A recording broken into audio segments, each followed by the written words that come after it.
और बिल्कुल हम शुरुआत करते हैं आईपीओ की। तीनों ही आईपीओ की डेट तो सेम है, तो शुरुआत हम हाईटेक इंजीनियर्स आईपीओ से ही कर लेते हैं कि इस आईपीओ का क्या है। मैं एक बार डिटेल्स बता देती हूँ दर्शकों को। तो इस आईपीओ की डेट 24 अगस्त से 27 अगस्त के बीच है। इसके बीच आप इसमें निवेश कर सकते हैं। और जो इसका प्राइस बैंड है 50 रुपीज से 53 रुपीज पर शेयर का है। इसके साथ ही लॉट साइज 283 शेयर्स का है। इसका टोटल इशू 136 करोड़ का है और fresh issue 60 crore, offer for sale 76 crore है। जो अभी तक एंकर इन्वेस्टर्स की अगर बात करूं तो उससे इस आईपीओ ने 40.72 करोड़ रेज कर लिए हैं। कंपनी का थोड़ा सा मैं डिस्क्रिप्शन दे दूं तो 1978 में ये कंपनी बन चुकी थी।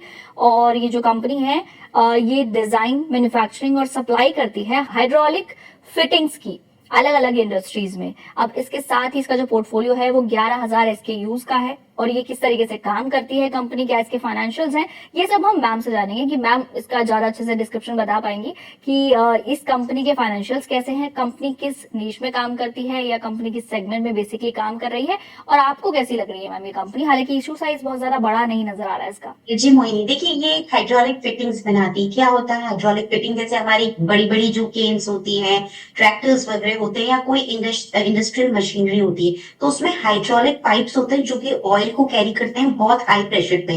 तो ये क्या करते हैं, ये हाइड्रोलिक कनेक्टर्स बनाते हैं जो कि पाइप्स को कनेक्ट करते हैं।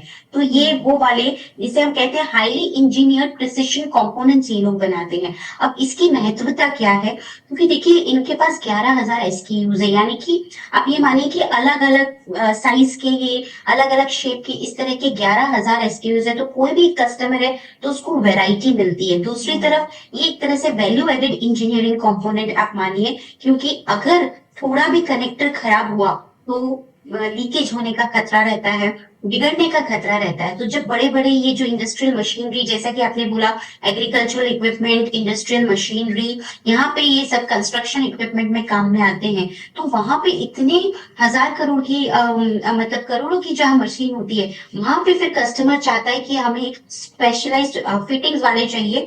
तो इसलिए इनकी कस्टमर स्टिकीनेस बहुत ज्यादा रहती है, क्योंकि वो स्पेशलाइज्ड ये बनाते हैं प्रिसिशन इंजीनियर्ड कंपोनेंट्स करके।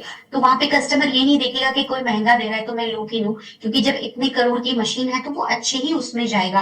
तो इनका नाम काफी अच्छा है। SKUs जैसा मैंने आपको बोला बहुत ज्यादा इनके पास है, तो इस वजह से इनका काम काफी बढ़िया है। और मुझे ऐसा लगता है कि जिस तरह के बिजनेस में है, क्योंकि ये B2B में है, डायरेक्टली ये कस्टमर कंज्यूमर्स को नहीं देते, ये बिजनेसेस को प्रोवाइड करते हैं या OEMs को प्रोवाइड करते हैं।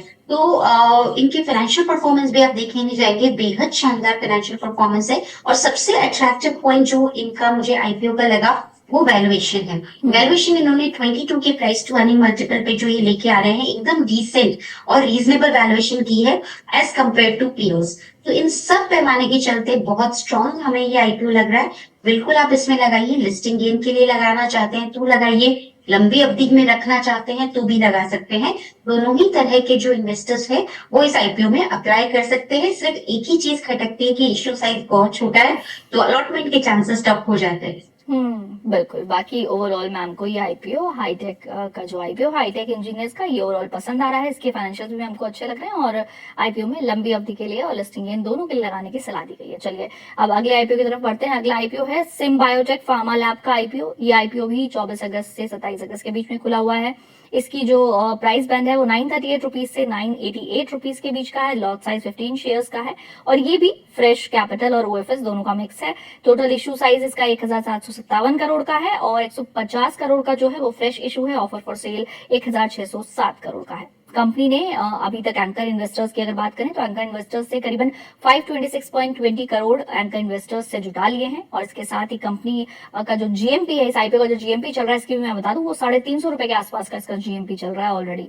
और उम्मीदें बाजार में जो बढ़ जाती हैं GMP को लेकर, GMP के बाद की कंपनी बहुत अच्छी शायद उसकी लिस्टिंग हो जाए। इस पर भी हम बातचीत करेंगे आखिर में कि इसके बारे में क्या करना चाहिए, निवेशकों को इसको देखना चाहिए कि नहीं और इसको किस तरीके से हैंडल करना चाहिए, GMP को देख के हाइप ना बनाए किसी भी आईपीओ की।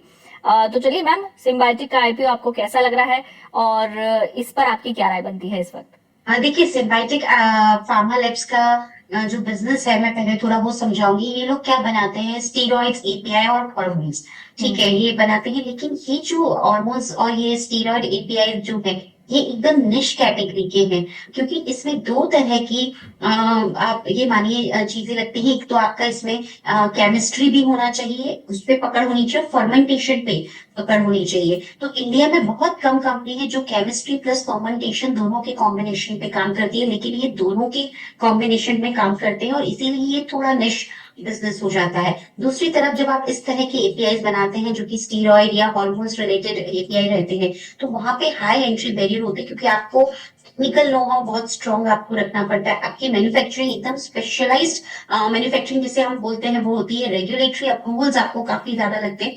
तो हर किसी कंपनी के बस का नहीं है कि ये इस तरह के निश स्पेस में एंटर करे, तो वहां पे इनका एडवांटेज आता है।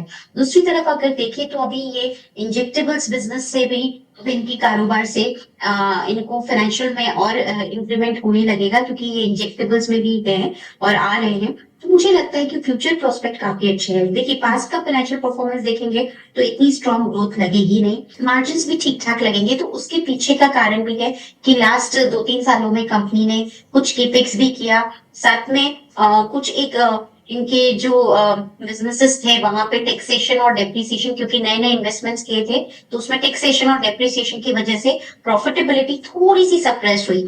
लेकिन फ्यूचर इसकी जो ग्रोथ है काफी बढ़िया रहने वाली है, क्योंकि ये तरह का जो बिजनेस है इसका इंडस्ट्री साइज बहुत बड़ा है, निश बिजनेस में ये है जैसा हमने बताया। तो मुझे लगता है इन सब पैमाने पे एक फंडामेंटली काफी मजबूत एक ये कंपनी हो सकती है। और सबसे इनका स्ट्रॉन्गेस्ट पॉइंट है कि बैकवर्ड इंटीग्रेशन भी इस कंपनी में है, यानी कि बैकवर्ड इंटीग्रेटेड है। तो जहां आपको कोई चीज आपको रॉ मटेरियल सप्लायर से चाहिए वहां आपकी प्राइस ज्यादा हो जाती है, लेकिन जब आप खुद बैकवर्ड इंटीग्रेटेड होते हैं तो सप्लाई चेन वगैरह सब आपके हाथ में रहता है, तो वो आपके लिए चीप प्रोसेस भी हो जाता है। तो ये बैकवर्ड इंटीग्रेटेड कंपनी भी है, तो वहां पे भी एक एडवांटेज मिलता है। तो इन सब पैमाने पे मुझे ये आईपीओ अच्छा लग रहा है। यहाँ पे भी सब्सक्राइब की रेटिंग है, लिस्टिंग गेन के लिए भी लगाइए, लंबी अवधि के लिए भी लगाइए। बाकी मुझे ऐसा लगता है कि जिस तरह से आने वाले टाइम में इनकी रेवेन्यू ग्रोथ बढ़ने वाली है, जैसा मैंने बोला इंजेक्टेबल बिजनेस से काफी अच्छा शेयर आएगा, और साथ में जितने इन्वेस्टमेंट्स करने थे इन्होंने कर लिए, तो उसके बेनिफिट्स हमें फ्यूचर में आते हुए दिखेंगे।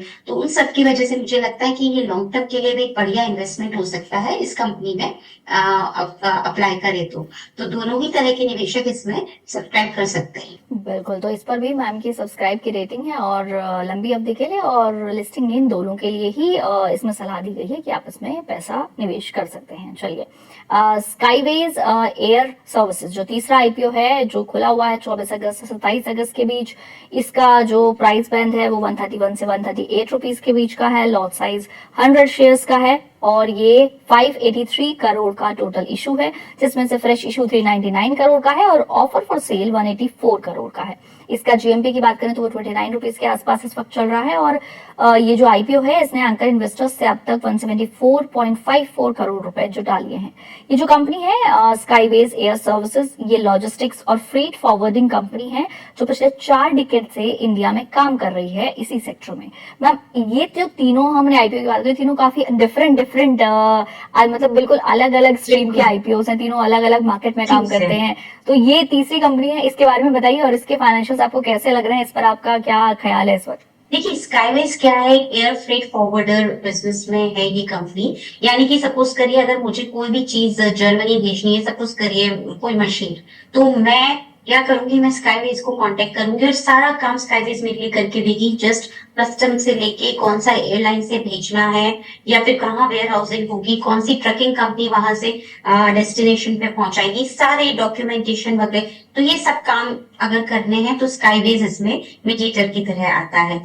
तो देखा जाए तो 77% जो इनका रेवेन्यू है वो इसी से आता है, एयरवेज फ्रेट से, और बाकी का जो रेवेन्यू है वो कुछ पार्सल से और ओशन फ्रेट से आता है।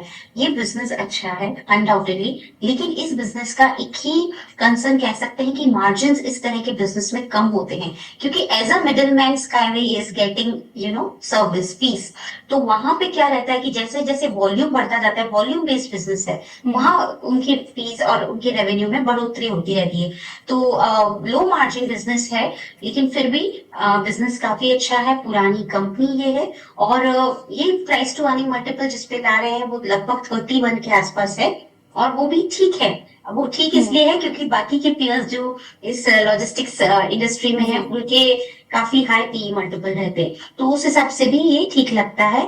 और मुझे लगता है बिल्कुल यहाँ पे भी सब्सक्राइब कीजिए। लिस्टिंग गेन और लंबी अवधि दोनों ही तरह के निवेशक यहाँ पे अप्लाई कर सकते हैं। तो स्काईवेज भी हमको पसंद आता है। और अच्छी बात ये लग रही कि ये तीनों आईपीओज इस बार जो हम डिस्कस कर रहे हैं, तीनों में ही हमारी सब्सक्राइब अप्लाई करने की है, लिस्टिंग गेन